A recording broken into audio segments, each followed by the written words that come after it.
Welcome to the Marketing Pulpit Show, and I am Robert Gatewood, your host. We are here every Friday at 10:30 a.m. bringing you the good marketing gospel. We're not saving souls, we're saving businesses, saving jobs, saving our community. Now, if I happen to save a soul along the way, don't hold that against me. We'll just call that icing on the cake. Now, the mission at Marketing Pulpit Show is to build strong businesses in our community so that we can put our people to work. And we do that with business development, job creation, and service. So if you ever find yourself in a business crossroads and not sure which way to turn, just turn on the Marketing Pulpit Show because we're on a mission. The show is broadcast live from the illustrious Radio 1. Welcome to the Marketing Pulpit Show, and I'm Robert Gatewood, your host. And we are here every Friday at 10:30 a.m. bringing you the good marketing gospel. Not saving souls, we're saving businesses, saving jobs, saving our community. Every now and then you got to save a soul too. It's rough out here. Anyway, welcome to the show. We're here most Fridays trying to get businesses on the right footing. That's our mission. And we're proud to have you here on this particular day. I believe the year is halfway gone. And I want to remind you to go back and look at some of those resolutions and some of those goals that you set up for yourself for this year of 2024. And make sure you're hitting those benchmarks and those milestones. And make sure you're not going to wait until December 31st and say, wow, where did the year go? No, it's time to look at it right now. I know it's hot. Vacations are going on. You got the barbecue grills going. But now's a great time to take stock on where you are and how things are progressing. We've got a great show. We're going to be talking about some things today. One thing we're going to talk about later in the show, and you don't want to miss this. We're talking about asking you this question. I'm putting it out here to you. Is that post that you're thinking about putting on social media worth your job? I want you to think before you post. I had to this week of working with great students, bright-eyed people who are about to get their careers going. Some are graduating from high school, some are in college. And so I felt duty-bound as a consultant in social media, as an advisor, as an instructor, to let them know at this juncture of their lives, don't blow it by putting something on social media that you might regret. So later in the show, I'm going to commit my marketing sermon to this particular task. And in light of this attempt on the former president's life, people have just lost their mind on social media. And not only did they lose their mind, many have lost their livelihoods, jobs. So we're going to talk about how you can navigate, how you can maybe channel this energy somewhere else. And some of the repercussions of putting inflammatory rhetoric on social media. I don't want you to think I'm trying to silence anybody. No, but it does not impact everybody equally. So we're going to talk about that coming up later in the show. I am Robert Gatewood. I'm a business developer by trade. I have a company called Gatewood Marketing and Web. You can find out more about me by going to gatewoodmarketing.com. You can also go to marketingpulpit.com, where we have a full range of shows and archives of past shows. You can actually watch this show live right on the homepage of marketingpulpit.com. We've been on the air now for 14 years. We got started over Radio 1, 95.9 FM at 105.5 AM on the radio dial. 1450 AM on the radio dial. Kathy Hughes has a great organization over there. Some great people over there we've been working with for the past 14 years. But we also simulcasting on all of the platforms, social media, most of the major social media platforms. We're on Twitter, formerly X. We're on YouTube. We're on Facebook. We're on LinkedIn. And we're on, what's the other one going on? Instagram. So go to one of these platforms to watch the show. Share it with others because we're trying to help businesses grow and thrive. I've been at this for a long time. I've been working in the government space with the Small Business Administration, helping them in the 8A program with technology. I have a couple of books out there, one called Played in Full, one called Ross, and I'm an instructor, professor at Community College, where I teach marketing, teach social media, and I teach networking. And just this past week, I just finished the course, a digital marketing camp for young people. Didn't think I would. I thought it. I went in there screaming, but it's actually quite enjoyable. Group of people, and so they really make it worth the time spent. And I think we do have to sometimes do things that we're not excited about doing for the good, but the greater good of society. These young people need this information. I have the information in my head, and I'm happy to share it. Thanks again, good Mr. Brown. Good morning. Good to see you this morning. Always great to see Brother Brown, one of the greatest plumbers in town. Let's get back to our topic for the day. Think before you post. Is that social media post worth losing your livelihood? But I stated earlier, I had this group of students before me for the last couple of weeks as part of a digital marketing certificate program through Prince George's Community College. And last week, we spoke on about social media marketing strategies, and so forth. And so between the 2 weeks that I was teaching, I think the weekend prior to this past week, we had this attempt on the life of former President Donald Trump. And as an instructor and as an advisor and a social media consultant, I feel duty bound to take advantage of this teachable moment. An obvious lesson is not to shoot any former president or anybody for that matter. But a not so obvious lesson is to refrain from this rush to social media to make some statement that could be damaging and have impact on you, possibly for the rest of your life. Because once it gets on social media, it's on the internet. And even if you try to delete it, sometimes you're unsuccessful because people make screenshots and you're stuck with it. Your detractors, people that want to take advantage of you, people that hate you for some reason or competing with you, they now have something on you that they can use against you really forever. So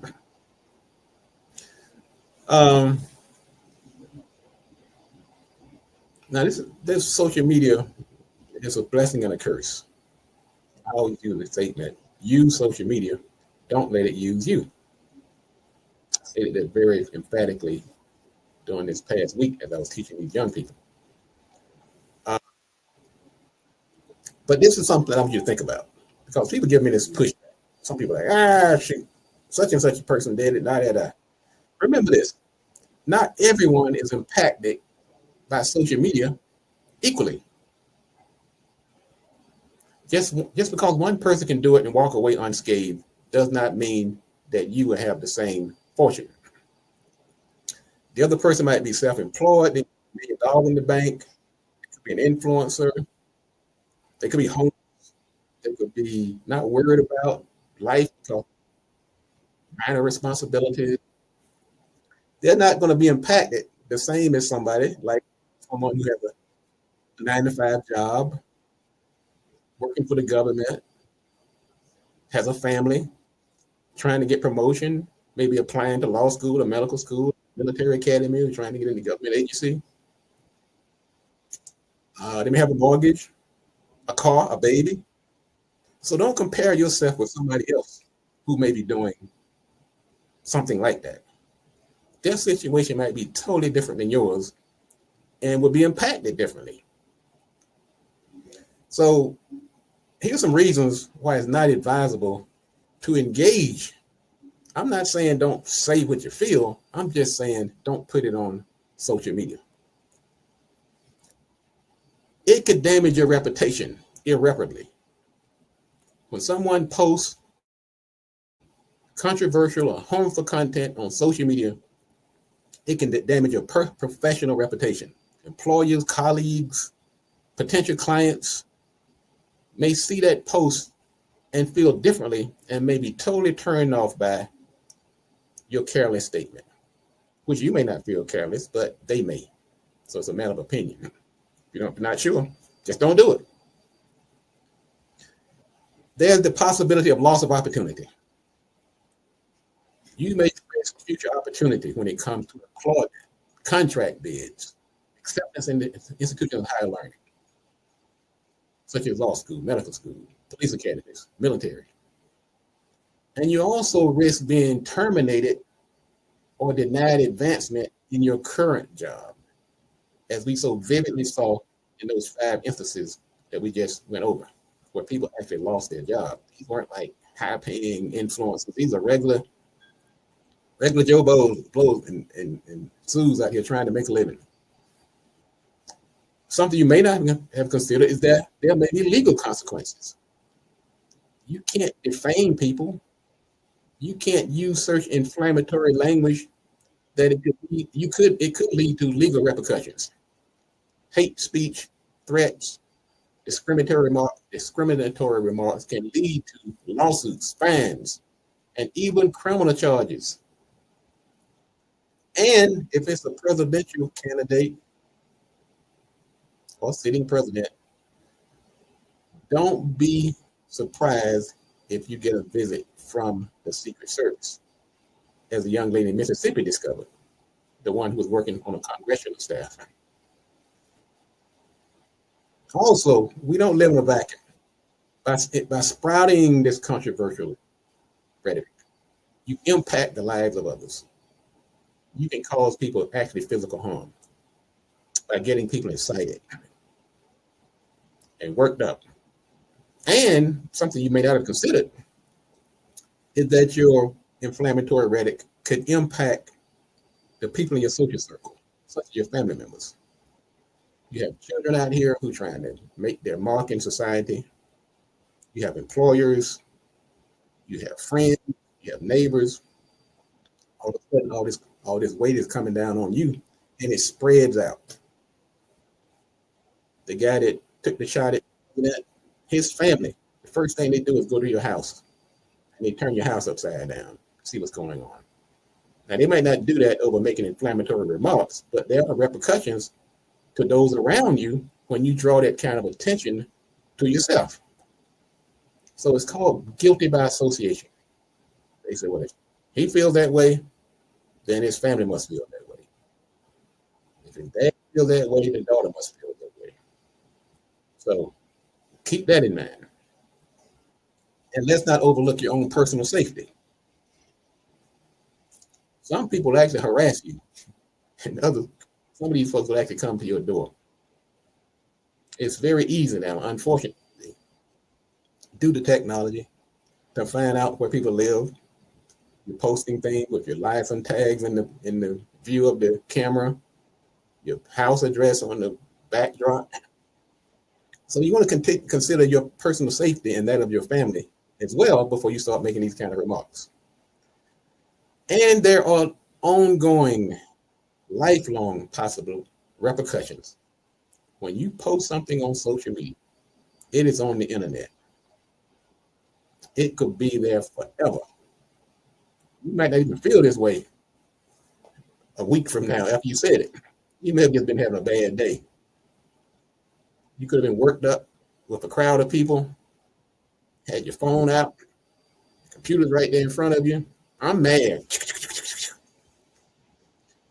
You sober up, got a good night's sleep, got that new job, that mortgage loan went through. Man, your life is good. But that post is still out there. Think before you post. So before anybody jump and say, look, man, this guy's trying to tell me what to say and what not to say. I'm not saying that at all. I'm saying there are other ways. There are better ways to do this. You don't have to be a keyboard warrior. Do something. If you feel that strongly about what's going on, what's wrong with society, get from behind that computer and go do something. Posting on social media is not the way to do it. And I'm not saying don't post on social media. I'm just saying before you do it on how it may impact you and others. No, I'm not the police. I'm not telling you what to do and what not to do. Try this instead. Engage in constructive dialogue. If you run across somebody who has a different opinion, you might try journaling. I know people that actually journal. They get over things instead of going out here on social media and posting. They go to a personal private journal. And sometimes when you journal, you go back and read stuff, and you say, oh, you know, I'm surprised at how I felt a month ago. When you have more information, more access to different schools of thought, you realize you may have been hasty in your actions. Participate in community activities. Volunteer for causes that you're passionate about. You can run for office. If you don't like what's going on, get out there and throw your hat in the ring. You can also contribute financially to the opposition. If you don't like what this person is doing, then you can put money towards the person that you do approve. Engage in peaceful protests. You can contact your officials. You have representatives. Okay, you have somebody in the House of Representatives, and you have 2 members in the Senate. You can even start a cause or a nonprofit. There are other ways. That's my point. So, as I wrap this up, consider the consequences and the impact that your rhetoric may have on yourself and others. Sometimes people do this to impress other people. Show how bad I'm tough. Really, I'm the one you should get behind. But some of these same people aren't going to come get you and give you a job when you get fired or get you out of jail if you get locked up. You got to think for you and your family. And so rather than being a keyboard warrior, let's go out and do something tangible, something that will allow you to move the needle in a tangible way. Because posting on social media is just not going to do it. I'm just going to tell you. I don't care how prolific of a writer you are. It's only going to do you in trouble. And I'm not saying don't write, don't post. I'm not saying that. I'm saying just think it through. But obviously these people didn't. You can't help the way you feel. There's no crime in that. But you are guilty for putting it on the internet. That's my story, and I'm sticking to it.